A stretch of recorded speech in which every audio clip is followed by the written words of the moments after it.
rock.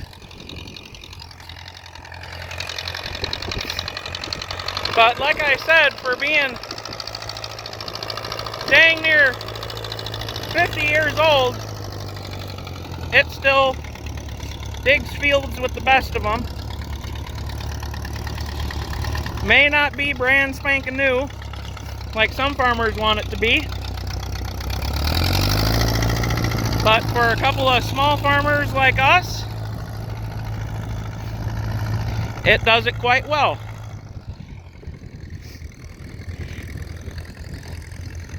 And I know some of you are going to say that, oh, we're doing this wrong. Don't worry. We're going to come in with some drags and get it all leveled out, because we're also going to be planting today with our Allis Chalmers 2-row corn planter.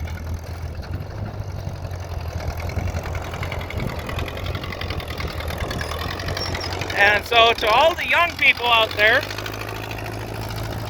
this video is meant to be some inspiration to you. Or if anybody out there, like me and Dan, don't know what you want to do in life, maybe try farming. I do have a full-time job driving dump truck, but farming is a fun thing to do, and you don't have to have thousands of dollars to do it. Yeah.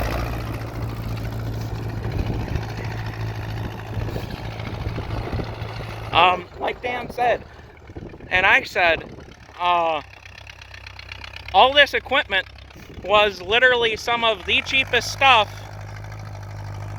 in our area. We went to auctions, and we're still going to auctions, looking for the old equipment that nobody wants. Me and Dan have used this stuff to help his dad, even, who runs a 200-acre farm. We dug an entire field with that little 6-foot and the WD. It was roughly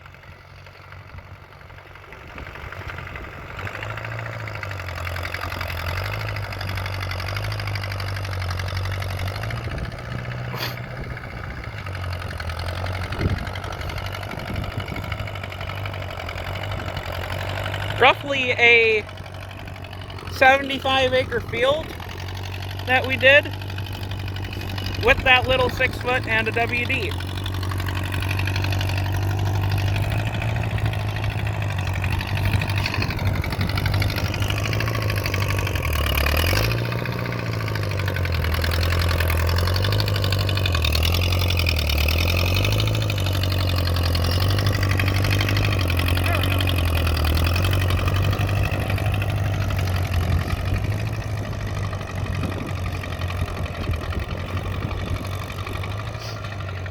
And if a 22 and a 23-year-old can do this, so can you. So let this be inspiration. If you've got a grandchild, say you're a grandpa with a grandchild, and you want to see your grandkids get into farming, here's a good way to do it. I mean, if we can buy 2 Allis Chalmers tractors for $400 and they both work and do what they were meant to do when they were built 50 plus years ago,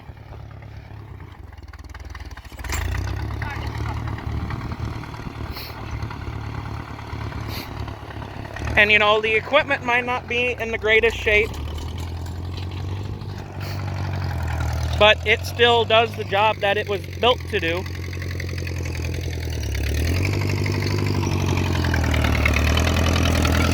You know, you do your routine maintenance, change the oil filters,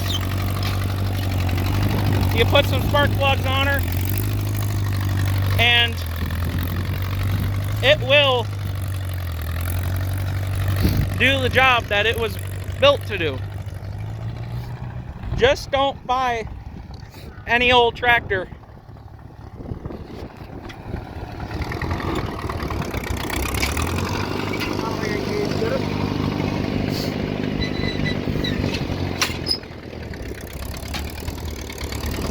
Keep going. Keep it going.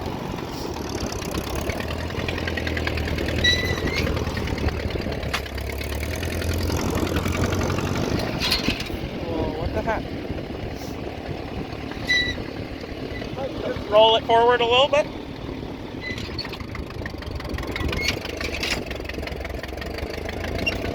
Might be out of the road.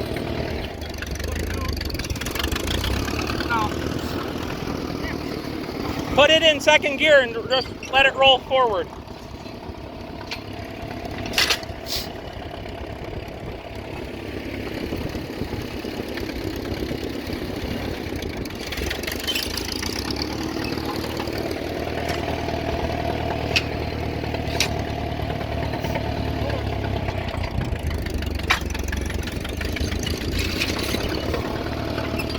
No, keep it rolling forward.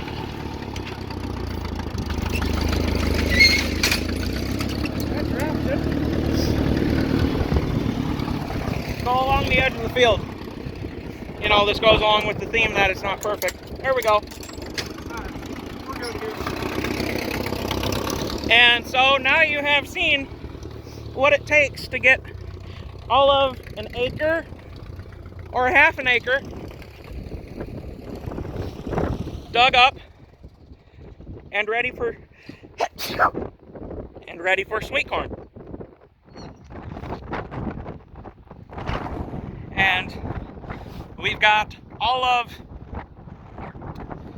$2,000 worth of equipment sitting here.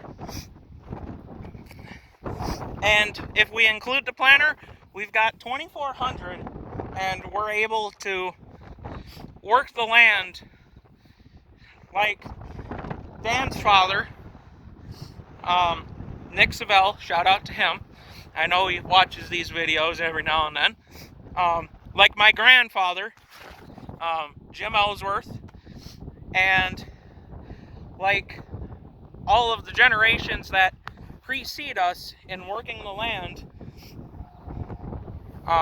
we are paying homage to the way that they used to do this stuff before we were even thought of, let alone our parents were grown up and started doing this themselves.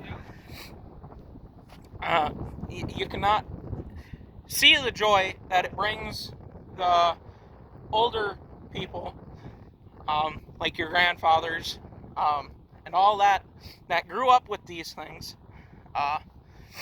Like our good friend Richard, he said it brings him great joy to see the young kids, and here we are telling the younger kids, get into this. This is something you can do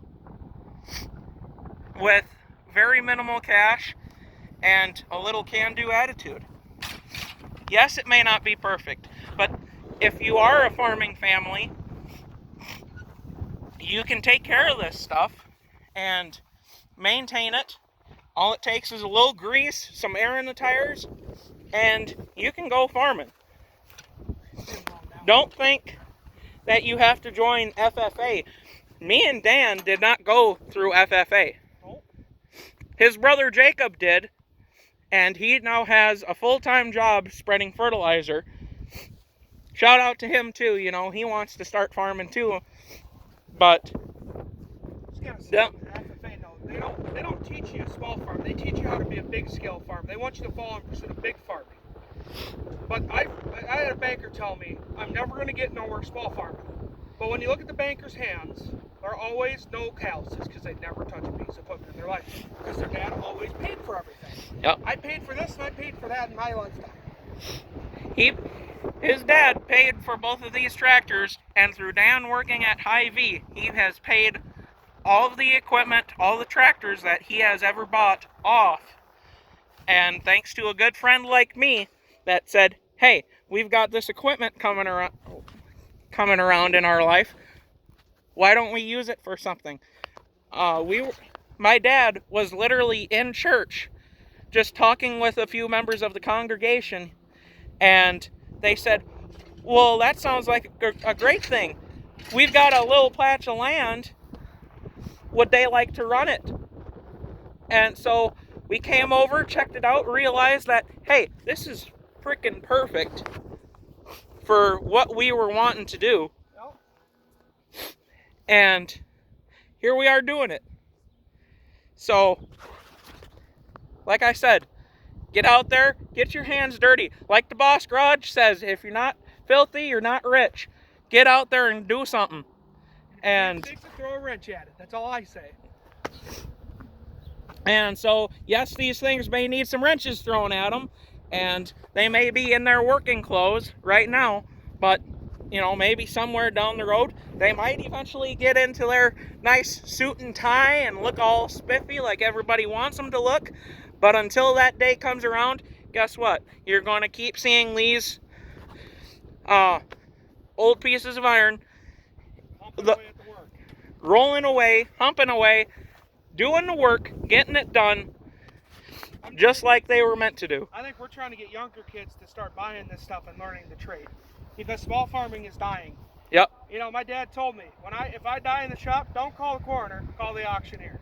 Everything's getting sold that day. That's the way I look at life. And the same banker that Dan had seen had said to him that he thought that they had drove all the small farmers out of this area. No. Just because you don't see them out in the field working it anymore doesn't mean that small farming has been lost. No, it's in the shadows. But when two kids like us get out and do it, that inspires other people. You know, most people use this stuff for gardening, and not to say that what we're doing is not gardening, they are farming tractors. When Dan first bought them, that one, was it not an auger tractor along with the 40 WD? It was an auger tractor for many of years until we had to get a bigger auger. And okay, so once you get a bigger auger, the PTO requirements go up, and now they have to either run the 1066 or the 806.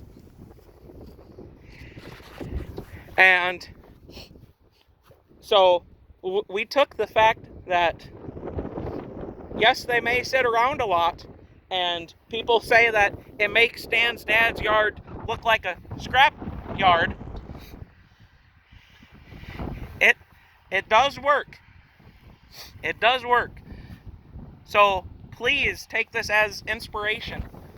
Find something, whether it's half an acre or an acre, or you just inherited your grandpa's land and you're now stuck with 200 acres.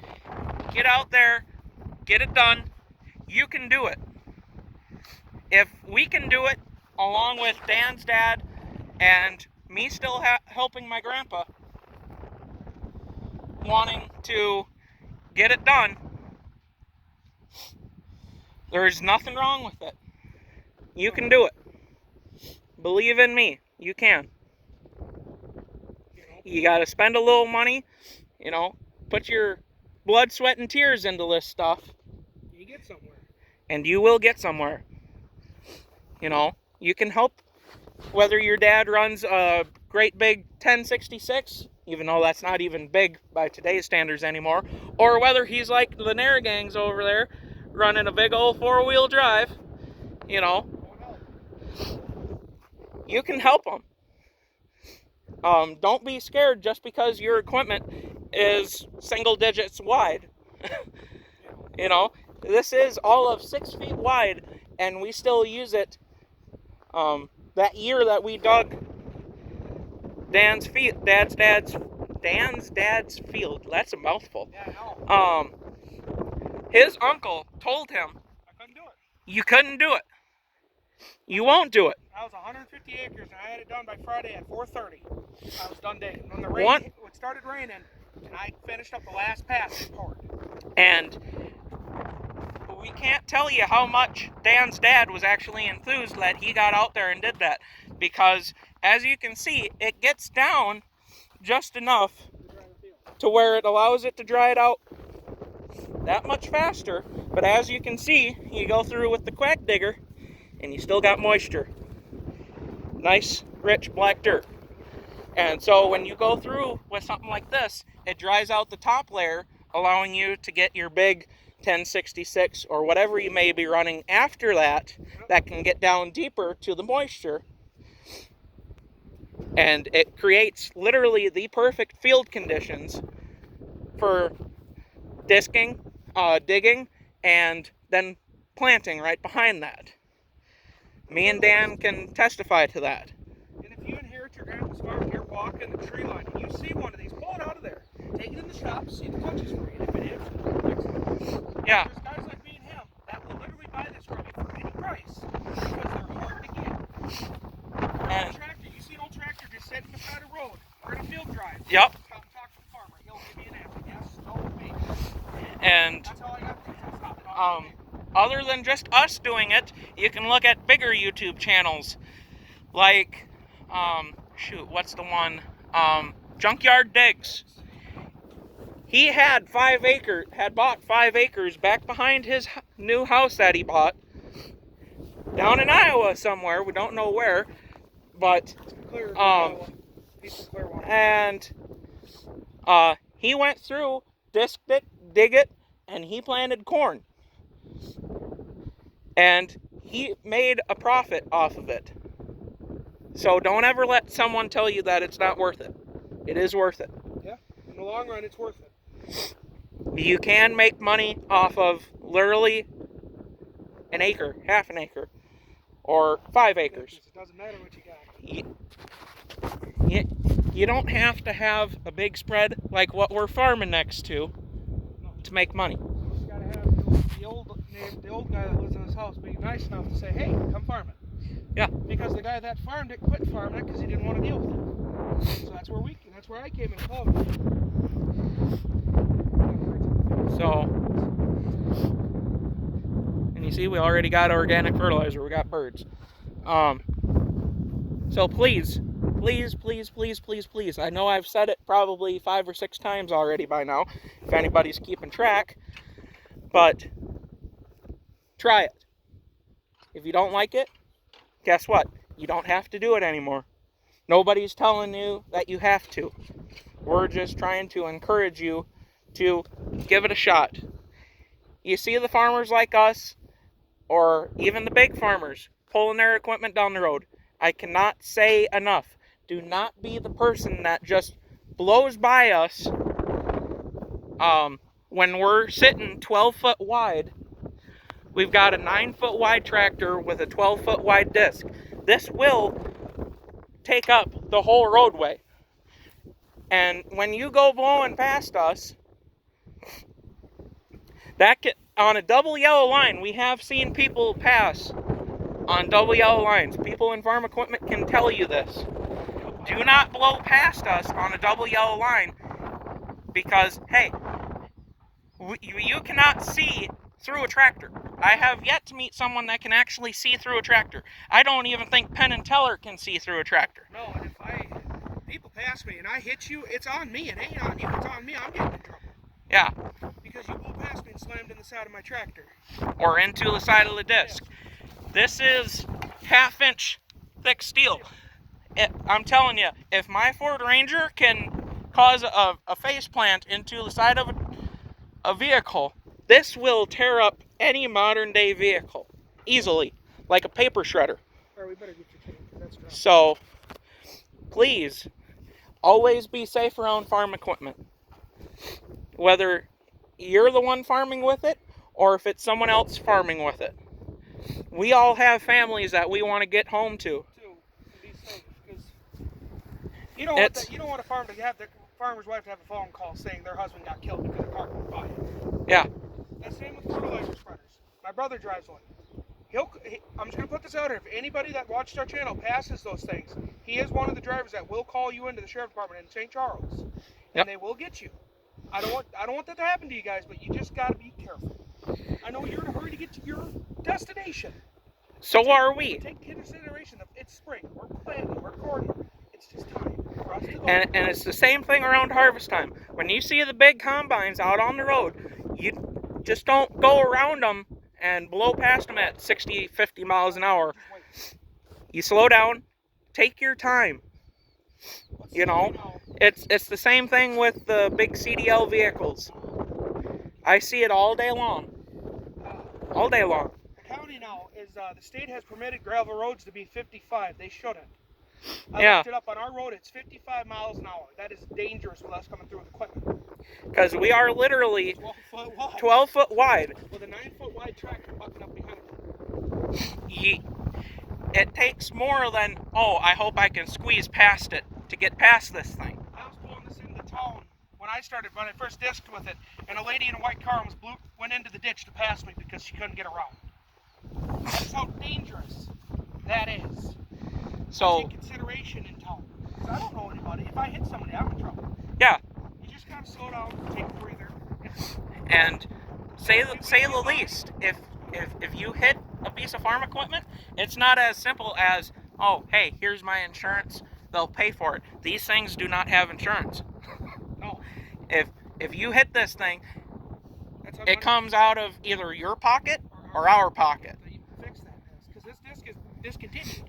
You can't just go out and buy parts. Well, you can go out and buy parts, but they get harder and harder to find. Because this is a JI case with globes.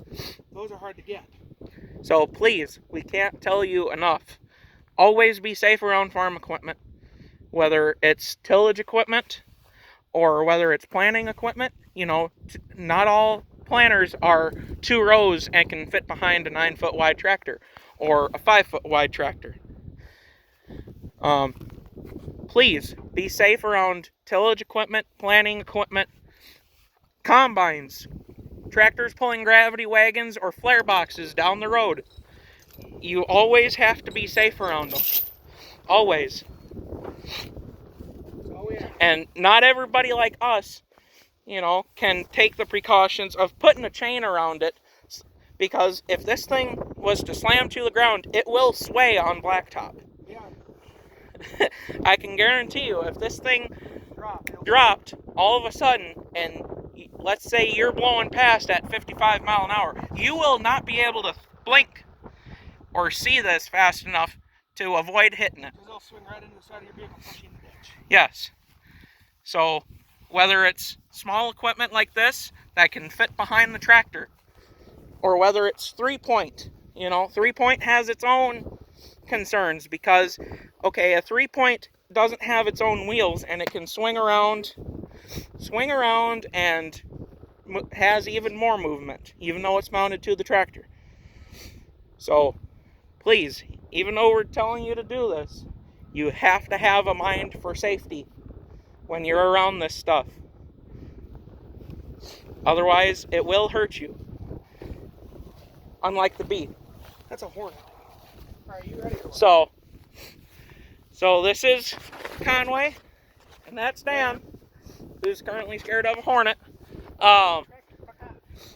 And these are our tractors, telling you to like, subscribe if you enjoy watching this stuff, and if you enjoy seeing the younger generation and hearing us talking to the younger generation, telling them to do stuff like this, then like, comment, subscribe, and keep watching for further videos, because like I said, we're planting today, and so you will see the planter, the drag, all that good jazz working in this field. We appreciate you. Stay safe, and we'll see you in the next one.